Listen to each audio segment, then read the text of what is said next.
Hey guys, welcome back to the new episode of Eklante Kolkata, and today we're gonna share some new attacks with some tips, tricks, and share with some jokes. Okay, so let's begin.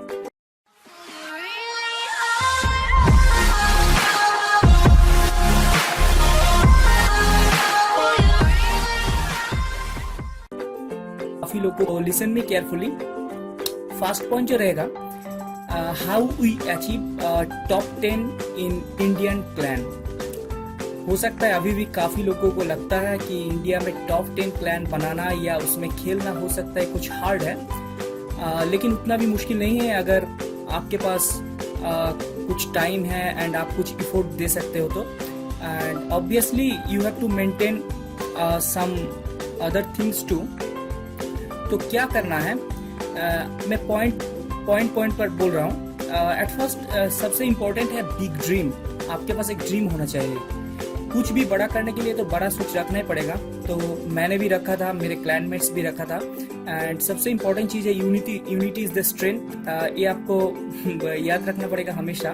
उससे भी important है, hope is not built by emotion but expectation is built by logical demonstration. कभी hope लेकर आगे बढ़ने से अच्छा ज्यादा इंपॉर्टेंट है अब एक्सपेक्ट करो अगला क्या होने वाला है। एंड जो एक बिग ड्रीम है ना प्लान को टॉप 10 में लाने का, इसमें सारी चीज फिट बैठती है। क्योंकि देखो इंपॉर्टेंट यही है, आपके पास सबसे इंपॉर्टेंट है पॉइंट नंबर 1, डोनेशन सिस्टम बहुत बढ़िया होना चाहिए प्लान पे। अब आपको कैसे करना है मैंने पिछले वीडियो में बताया, आप वहां जाके देखो, या तो मैं अगला फिर बोलूंगा तब भी आप देख लेना कि डोनेशन सिस्टम प्लान का बढ़िया कैसे करना है। First point. दूसरा है को सपोर्ट। मैंने फिर बोला कि यूनिटी इज द स्ट्रेंथ।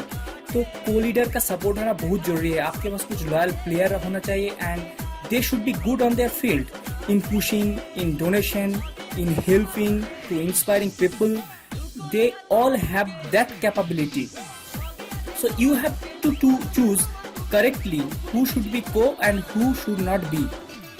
इसके बाद आता है आपका डिसीजन। अगर आप लीडर हो तो आपको ऑलवेज डिसाइड करना पड़ता है, को लीडर हो या लीडर हो या प्लान का कोई इंपॉर्टेंट एल्डर हो। हम लोग हर सिचुएशन में डिसीजन बनाते हैं एंड उसको इम्प्लीमेंट करते हैं। तो decision always should be neutral for new players and old players. ऐसा नहीं है कि ओल्ड प्लेयर को आप ज्यादा इंपॉर्टेंट समझ रहे हो एंड न्यू जो आ रहा है उसको इंपॉर्टेंट नहीं समझ रहे हो, then it is going to be a big issue. Okay, so इससे अब जो मैं पॉइंट बोलने वाला हूँ, ये पॉइंट सबसे ज्यादा इंपॉर्टेंट है। This is like a syllabus, not only in clash of clans but also हम लोग जितना भी काम करते हैं पूरा दिन भर, तो हो सकता है स्टडी, हो सकता है कोई गेम या तो और कुछ भी, तो take it as a syllabus and focus on it.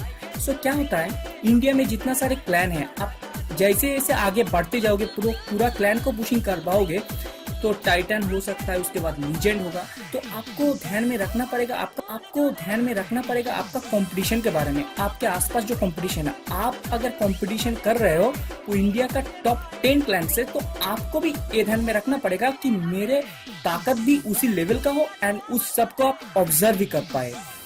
तो हम लोग ने क्या किया, इंडिया में जितना भी क्लैन है टॉप 10 या टॉप 20 या टॉप 30 पर, जैसे जैसे हम लोग आगे बढ़ते गए सब क्लैन को हम लोग ऑब्जर्व किया, सब क्लैन को हमने स्टडी किया। कौन सा क्लैन में कैसा सिस्टम है, इसका प्रॉब्लम क्या है, कौन सा क्लैन में क्या प्रॉब्लम है। तो मैंने अपने क्लैन में उसका जो प्रॉब्लम है उसको ज्यादा इंपॉर्टेंट समझा, उसको मैं बढ़िया से बनाया कि ऐसा प्रॉब्लम मेरे क्लैन में नहीं होना चाहिए। उसके बाद इन्वाइट करते रहो। अकेला इन्वाइट करने से कुछ नहीं होगा, पूरा क्लैन में जितना भी प्लेयर है अगर सब कोई मिलकर सबको इन्वाइट करेगा तो हो सकता है it will be too much helpful. So decide first, आगे बढ़ना है कि नहीं, देन इम्प्लीमेंट करो अपने स्टेप को, अपना डिसाइड करो। So your big very easily. Okay, you are getting me. So you have to be focused on it and कभी हारना मत। अगर आप सोचोगे नहीं हो सकता है भाई, छोड़ दे, कितना कर लिए, नहीं होगा, ऐसे नहीं होता है। You have to be steady and you have to go ahead. Whatever it will come in your way. Okay, that's the main point.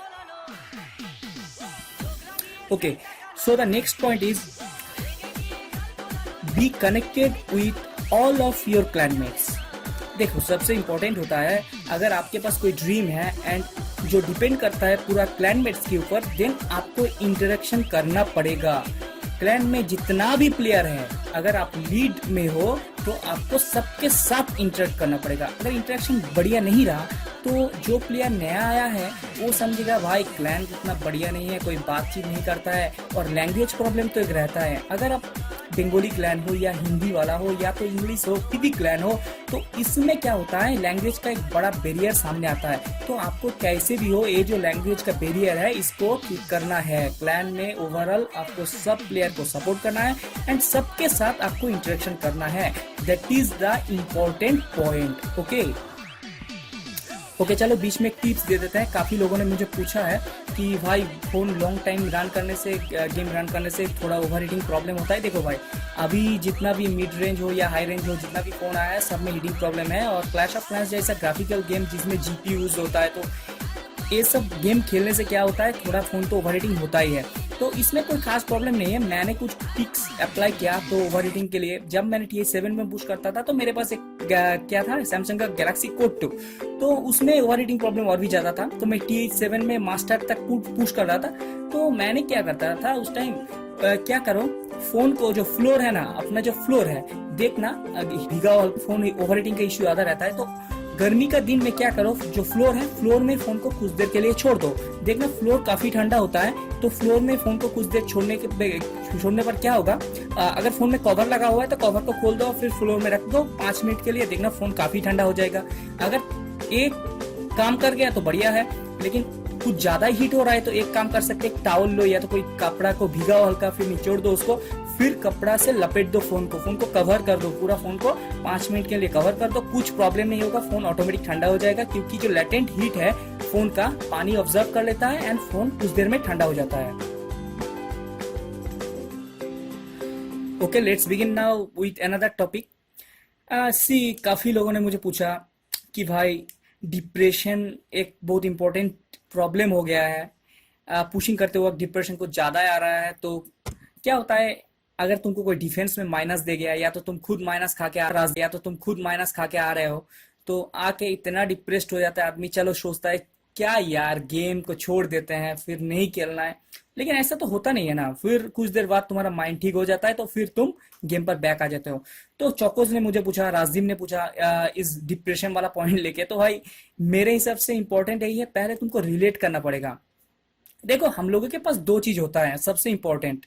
तो जो 2 चीज क्या होता है, एक दिमाग है और एक माइंड है। तो तुमको पहले समझना पड़ेगा दिमाग और माइंड को कैसे कनेक्ट किया जाए आपस में, क्योंकि माइंड क्या चाहता है, माइंड को जो ओल्ड एक्सपीरियंस है, जिसमें अच्छा लगा हो, जो चीज करने अच्छा लगता है या लगा हो, माइंड हमेशा वही चीज बार बार रिपीट करना चाहता है। लेकिन दिमाग कैसे काम करता है, तुम्हारा ब्रेन कैसे वर्क करता है, brain working on information, totally on reasoning and logical information. तो तुमको पहले समझना पड़ेगा भाई क्या सही है एंड क्या सही नहीं है। भाई अपने आप से बातें करो, क्या करना चाहिए क्या करना नहीं चाहिए सोचो एंड वही करो, अपना दिल का मत सुनो। अगर दिल का सुनोगे तो क्या होगा, तुम डिप्रेशन में ज्यादा जाओगे। तो दिल का इतना ज्यादा सुनना इंपॉर्टेंट नहीं है, क्योंकि मेरे हिसाब से अगर तुम्हारे पास कुछ इंफॉर्मेशन है, दिमाग तुम्हारा बोल रहा है भाई इस वक्त मुझे पुशिंग करना नहीं चाहिए क्योंकि रात को 3 बजे है, सुबह उठना है, तो मत करो। ऐसा नहीं है तुम सोच रहे हो भाई और 8 या 10 ट्रॉफी मिल जाए, लास्ट रेड है करके निकल जाएंगे। लेकिन होता क्या है, यही सुपरसेल ऐसे ट्रिक करता है, यही 10 ट्रॉफीज है ना, इसी को तुमको कमाने के लिए इतना टाइम लग जाएगा जो शायद 20 ट्रॉफी कमाने में भी नहीं लगा हो। क्योंकि कभी कभी होता है हम लोग ज्यादा माइनस खाते हैं, तो गेम प्ले उस टाइप से सेट होता है कि हम लोग को फिर अगला बेस मिलने में बहुत लेट हो जाता है। तो अगर तुमको ज्यादा माइनस मिला हो या तुम बहुत नीचे आ गए, तो क्या करो, कुछ देर के लिए गेम को छोड़ दो। अरे क्या होगा मत सोचो, बस रिलैक्स, कुछ देर के लिए मेडिटेशन कर सकते हो। 5 या 10 मिनट्स के लिए आंख बंद कर दो और मेडिटेशन करो। उसके बाद फिर से एक कप चाय या कॉफी मारो, साइड से घूम के आओ, थोड़ा फ्री हो जाओ, चलो फिर 5 या 6 आवर बाद फिर से स्टार्ट करो। तो इससे क्या होता है, तुमको कुछ टाइम मिल जाता है अपने दिमाग को रिलैक्स करने के लिए। And when you start again in fresh mood, you will feel very comfortable. क्योंकि फोकस अगर एक बार खराब हो गया, पुशिंग करने वक्त या तो अटैक करने वक्त फोकस एक बार गायब हुआ, तो समझ लो तुमको माइनस मिलना ही मिलना है। किलर भी ने काफी माइनस खाया है एंड भाई तुम डिप्रेस्ड मत हो, आगे तुम्हारे लिए शायद और भी अच्छा अच्छा बेस वेट कर रहा है, तो go ahead with a fresh mood and very much focused, क्योंकि मुझे भी काफी माइनस मिला हुआ है। एंड मैं कभी उस टाइम क्या करता हूँ, मैं अगर मुझे माइनस मिलता है तो मैं कुछ देर के लिए रिलैक्स हो जाता हूँ, मैं गेम को बंद कर देता हूँ एंड सो जाता हूँ, या तो घूम के आके फिर 2-4 घंटा बाद स्टार्ट करता हूँ। So do it man, don't listen your brain. Okay, you got me. So next point, कुछ लोग ने मुझे पूछा कि भाई proper game and time management के बारे में कुछ बोलो। देखो, टाइम मैनेजमेंट अगर किसी के पास नहीं है तो कुछ नहीं हो सकता, क्योंकि टाइम मैनेजमेंट बहुत इंपॉर्टेंट है। तो क्या करना है, सोच लो तुम्हारा रेंज क्या है, तुम्हारा एम क्या है, एंड तुम कितना टाइम डिवोट कर सकते हो गेम के लिए, उसके हिसाब से काम करो। ऐसा नहीं कि तुम एक हफ्ता में टाइटन से लीजेंड पहुंच जाओगे, और ऐसा भी है नहीं कि तुम 3 महीना या 5 महीना तक पुश करते रहे लीजेंड के लिए, तुम जा पा नहीं रहे हो। तो इसमें क्या होता है, इसमें डिप्रेशन ज्यादा क्रिएट होता है। एक प्रॉपर गोल सेट करो, उस हिसाब से अपना टाइम मैनेज करो। सोच लो कि मुझे दिन में कितना आवर खेलना है। ऐसा नहीं कि तुम चलो 5 आवर्स स्पीड किए और 10 घंटा तक खेलते रहे, ऐसे मत करो। 5 आवर खेलना है तो सुबह में कितना टाइम खेलना है उतना ठीक कर लो। अगर अभी 1 घंटा ज्यादा खेल लिया तो बाद में देखो कितना टाइम तक शील्ड है, उसके बाद इस शील्ड को यूज करो। और इसमें एक इंपॉर्टेंट पॉइंट मैं बोलना चाहूंगा, सुपर सैन भी इस बारे में कुछ बोल रहा था क्लैन पे, मैंने देखा सही बोला। उसने क्या बोला, अगर तुमको शील्ड मिला हुआ है तो क्या करो, तुम जितना हो सकता है ज्यादा सर्च मारो उस वक्त, क्योंकि शील्ड अगर मिला हुआ है तुम जितना टाइम मार सकते हो सर्च, उसमें कोई प्रॉब्लम नहीं है। एक बार तुम शील्ड में काफी पॉइंट गेन कर लेते हो, काफी ट्रॉफी अगर तुम मार लेते हो, तो क्या होता है, अगला टाइम जब तुम्हारे पास टाइम कम रहेगा विलेज गार्ड में, तब तुम क्या करोगे, कम ज्यादा सर्च मत मारो, कुछ सर्च मारो, नेक्स्ट करो 10 12 20 30 25 बार, फिर उसके बाद तुम अटैक करो। और लेकिन तुम्हारे पास अगर शील्ड है तो शील्ड में तुम क्या कर सकते हो, तुम कितना भी चाहो नेक्स्ट मार सकते हो, इसमें कोई प्रॉब्लम नहीं है। सो time management proper and with shield, and जो डोनेशन है ट्राई करो कभी कभी ऑन आने का। डोनेशन शील्ड टाइम पर जब तुम हो कर दो, या तो वॉर अटैक बचा हुआ है तो शील्ड में जब हो तभी करो, जब ऐसे अटैक तुम्हारा टाइम रनिंग चल रहा है तो। एंड सबसे इंपॉर्टेंट एक बात मैं बोलूंगा, क्लैन चैट क्यों होता है, क्लैन चैट होता है बोर फील नहीं करो इसलिए। क्लैन चैट को सोशल नेटवर्क मत बनाओ यार। क्लैन चैट का अगर सोशल नेटवर्क बनाओगे तो क्या होगा, इसमें काफी कंसंट्रेशन लूज होता है एंड फोकस भी हट जाता है, तो इसमें इफेक्ट आता है अटैक पर। तुम फिर जाके माइनस खाते हो, फिर दोष देते हो सुपर सेल का, ये तो सही नहीं है ना। तो जो भी है, तो अभी मैं देख रहा हूँ मेरे क्लैन में, अभी मैं क्लाउड में हूँ, लेकिन मेरे पास फिर भी चैट पे दिखा रहा है 256 मैसेज। कह रहे कितना मैसेज करता है, 10-12 प्लेयर ऑनलाइन है या तो 20 प्लेयर ऑनलाइन है, तो 257 मैसेज आ गया। तो समझ लो कितना ज्यादा हम लोग चैट पर टाइम देते हैं। अरे उससे अच्छा है क्लाउड में जाओ, उसके बाद चैट करो तो ठीक है, लेकिन फोकस में रहो। कभी फोकस एंड कंसंट्रेशन लूज मत होने देना। अगर फोकस गया तो पूरा काम भी गया, इतना तुम समझ लो। हाँ, तो अगला पॉइंट है स्किल डेवलपमेंट। अरे काफी लोग ने मुझे बोला था, मैंने भी जब गेम क्लैश ऑफ क्लैंस शुरू में स्टार्ट किया था, तब मुझे भी काफी लोग ने बोला है। मैंने भी सोचा चलो भाई स्ट्रेटेजी फुल गेम है तो चलो कुछ स्किल भी डेवलप हो जाएगा, अच्छा है खेलते हैं, एंटरटेनमेंट तो है ही है, फिर गेम भी खेल लेते हैं। लेकिन ऐसा होता नहीं है, एक्चुअली हम लोग एंटरटेनमेंट करते रहते हैं लेकिन कुछ स्किल डेवलप नहीं करते हैं। तो क्लैश ऑफ क्लैंस को यूज करो अपना स्किल डेवलपमेंट के लिए। आप क्या यूज कर सकते हो, क्या कर सकते हो, देखो इसमें काफी सारा चीजें जो तुम डेवलप कर सकते हो। सबसे ज्यादा इंपॉर्टेंट है इसमें तुम लीडिंग कैपेबिलिटी जो है इसको काफी हद तक बढ़ा सकते हो। और दूसरा बात है पीपल, जितना भी पीपल है उसके साथ इंटरेक्शन जो है, तुम्हारा कॉन्वर्सेशन स्किल भी इंप्रूव होता है, इंग्लिश भी थोड़ा बहुत इंप्रूव होता है, कुछ नया देखने को मिलता है, नया नया चीज सीखने को मिलता है। तो work on it, don't go with the flow. Okay, so जिसके लिए गेम खेल रहे हो, game why are you playing this game, think first then play. Okay, so video कुछ ज्यादा बड़ा हो रहा है, मैं छोटा कर रहा हूँ, ध्यान रखो। चलो आज के लिए इतना ही खत्म करते हैं अभी, क्योंकि ऑलरेडी 14 मिनट हो चुका है, और इससे मेरे पास तो और भी काफी कुछ है बोलने के लिए, शायद एक वीडियो में खत्म नहीं होगा, तो फिर अगला वीडियो में फिर बोलेंगे। चलो दोस्तों बाय, फिर मुलाकात होगा अगला वीडियो में, एंड थैंक्स फॉर